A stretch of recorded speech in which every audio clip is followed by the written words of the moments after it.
Thank you for that introduction, Lewis, and good afternoon, everyone. It's a real pleasure to be here, and I'm extremely grateful to the National Housing Federation for the invitation to join you at this important gathering. These are incredibly tough times for everyone, and housing associations are no exception. Yet you will all know that the problems afflicting housing in our country run far deeper than the financial pressures with which the sector is currently wrestling. England is in the grip of an entrenched and intensifying housing crisis. And I intend to argue today that only by finally tackling its fundamental causes can we even begin the process of bringing it to an end. Now, I appreciate fully that many, if not most of you, will have sat through countless speeches made by successive housing ministers, and there's been quite a few of late, as you know, that pledge to fix our broken housing system, only for things to continue to steadily worsen. A degree of skepticism when it comes to politicians and housing and planning policy is therefore entirely understandable. Yet it is precisely because there have been so many false dawns over recent years that my party and I have no intention of making implausible promises or unrealizable commitments as we approach the next general election. But be in no doubt, if the British people do give us the opportunity to serve in the years ahead, we are determined to begin the task of ending the housing crisis by getting to grips with its underlying causes. We are under no illusion about the scale of the challenge. Given how acute the crisis now is, ending it is going to be a painstaking and laborious effort that will require focus, energy, and determination over many years. We are also acutely aware that it cannot be accomplished by central government alone. It is an undertaking that will require many hands, and the role of housing associations, with your unique combination of attributes, will be integral to making it a success. In turn, we know you require policy, certainty, and stability. We recognize the damage that constant change and churn has had on the sector's ability to deliver over the long term. You need the confidence to plan for the future, free from the nagging fear that the vagaries of politics will suddenly and arbitrarily upend your business models. Of course, none of this will be easy, but I want to give you an indication today of how, together in partnership, we might start to put things right. It is not in dispute that the housing crisis, which in many parts of the country has become a genuine emergency, has been decades in the making. Its causes are multiple, but as this audience will know, among the most important is our singular failure as a nation to build enough homes of all tenures to meet housing demand and housing need.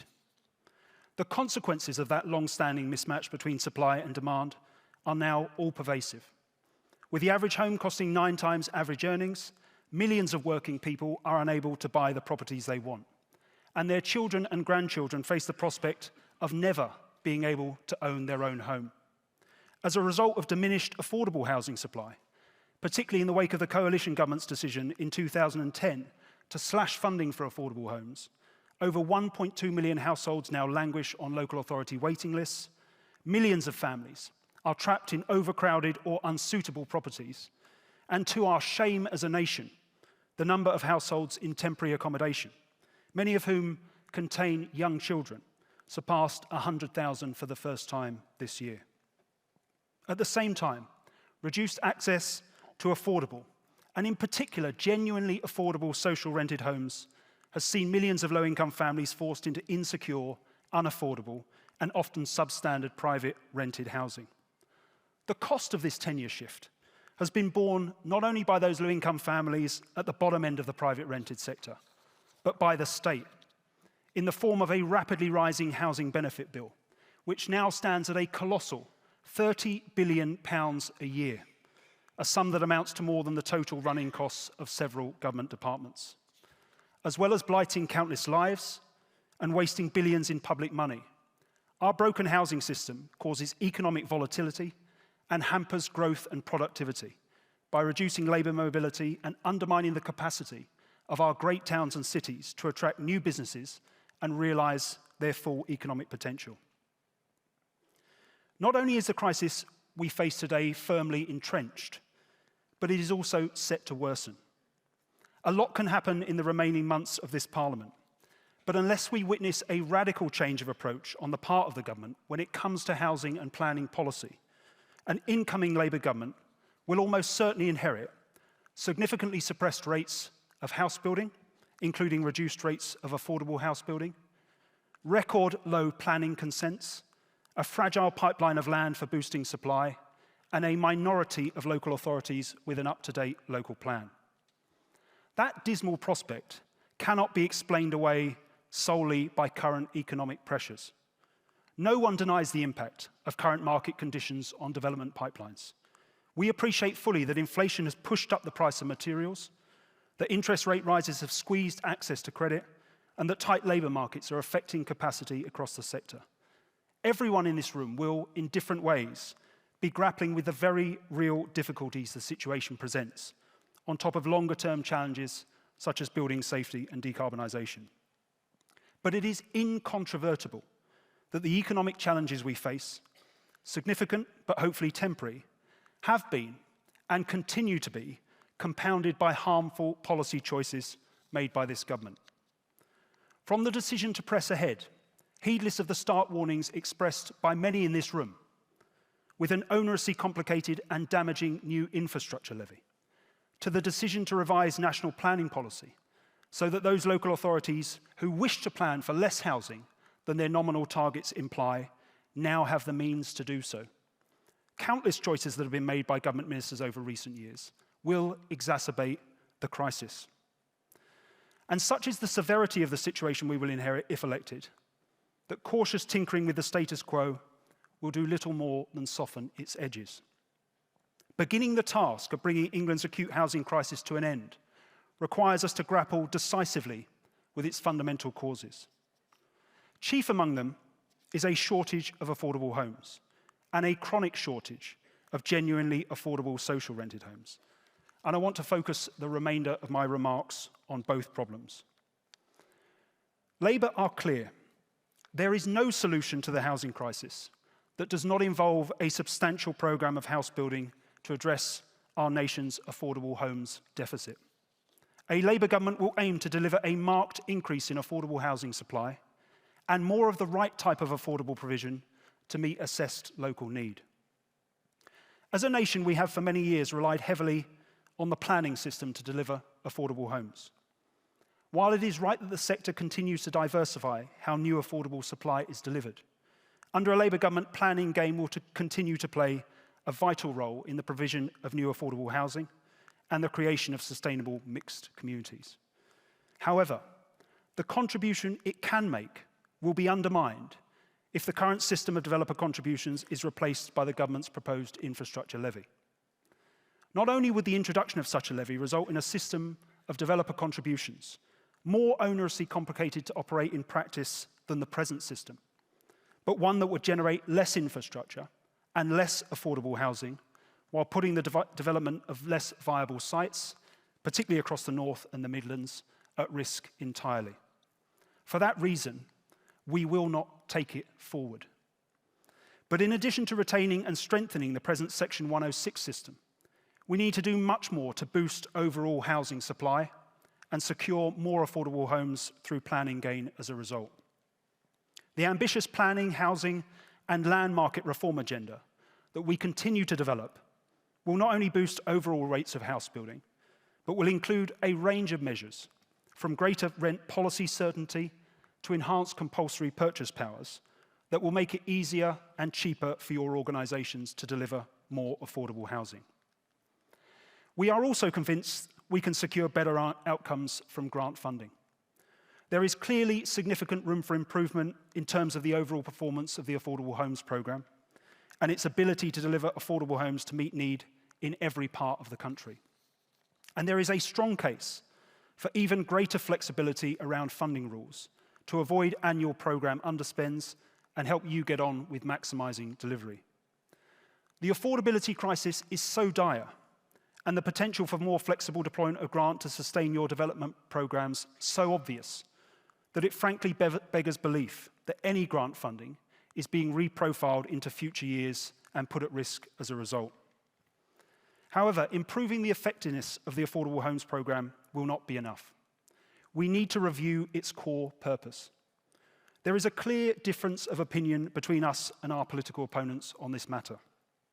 They believe, at least post-2018, that the purpose of a national affordable house building programme is to reluctantly provide a small number of social rented homes alongside a much larger number of sub-market rented and home ownership units, many of which are branded as affordable, but in practice are anything but for swathes of low-income households across the country.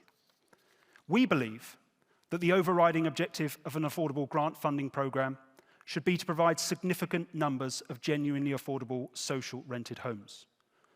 As a country, we have failed for decades to build sufficient numbers of them, and supply was torpedoed in 2010. Over the past 12 years, successive Conservative-led governments have delivered a total of only 162,000 social rented homes, while at the same time presiding over the sale or demolition of 332,000 of them, a net loss of over 14,000 a year. That failure is at the heart of today's housing crisis. In recent years, ministers have begun to extol the benefits of a tenure many of their predecessors were intent on actively suppressing. Yet the recent ministerial rhetoric around social housing has not been matched by corresponding changes in policy or delivery. It is true that the government have relaxed rules on net additionality, made changes to right-to-buy receipts, and introduced limited flexibility around grant rates. But these welcome changes, as I'm sure you all know, are unlikely to deliver more than a minor uptick on the 7,644 social homes that were built last year, and will in no way compensate for the engineered decline of social housing that has taken place since 2010. After decades of marginalisation, we must once again assert the necessity and the value of social housing. It is a crucial national asset to be proud of, to invest in, to protect and to maintain. Labour will prioritise it as the mark of a country that takes seriously its duty to house those for whom the market cannot cater, as a platform for families to live, grow, and to build a better life for themselves, and as a public good that benefits the nation as a whole. And as a tangible expression of the importance we place on it, we will repurpose the Affordable Homes Programme to direct it overwhelmingly toward the provision of social rented homes. But as well as boosting social housing supply, we need to do better to protect the social housing stock we have. One cannot fill a bath by increasing the flow of water from its taps if the majority of it is still vanishing down the plug hole. Let me be clear, Labour are not proposing the abolition of the right to buy. We believe it is right that those social tenants who have lived in their homes for many years retain the right to purchase their property at a reasonable discount. But with only a fraction of social homes sold off through the right to buy replaced, and with many making their way quickly through subsequent sales into the private rented sector, with all the implications that has for a rapidly rising housing benefit bill, the dramatically increased discounts introduced in 2012 cannot possibly be justified. A Labour government would significantly reduce them. Alongside the introduction of strengthened protections for newly built social rented homes and the conclusive abandonment of the government's flawed proposals to extend the right to buy to housing association tenants, we will seek to reduce the number of social homes sold off each year with a view to ensuring we go net positive on social housing numbers within the very early years of the next Parliament. Before I conclude, I want to say something briefly about standards. As a party, we will struggle to make the public argument for a marked increase in affordable and social housing supply if the sector continues to fall short in this area. While overhauling the regulation of social housing was a necessary step to improving its quality across England, legislation alone will not be enough. We recognise that many social landlords provide good quality, safe and secure homes in which individuals and families can and do thrive. We also appreciate fully the challenging context in which the sector has had to operate over recent years, including the impact of rent reductions and the significant costs of building safety remediation works. But it remains the case that far too many social landlords are failing their residents. Those providers who need to ask themselves difficult but essential questions about the quality of some of their homes and the service their residents receive, as well as examining afresh their internal culture and processes. The Better Social Housing Review, overseen by the NHF and the Chartered Institute of Housing, and the action plan they jointly published in response to it, provides a blueprint for how the sector can change. We will watch closely how the sector as a whole responds to it over the coming months and years, as well as exploring what more government can do to support providers in raising standards. Bringing England's acute housing crisis to an end will not be quick or easy. But if we are prepared to finally tackle its fundamental causes with sustained focus, energy, and determination, it can be done. If elected, we intend to play our part in realizing that objective. And in turn, we will need you to play yours, to rededicate yourselves to realizing your core purpose, and to gear up to maximize delivery and build the high-quality, affordable homes we need. I hope to be in a position in the not-too-distant future where we can work together to that end, and in so doing, take the first tangible steps towards a country where everyone really does enjoy a decent, safe, secure, and affordable home in which to live. Thank you very much for listening.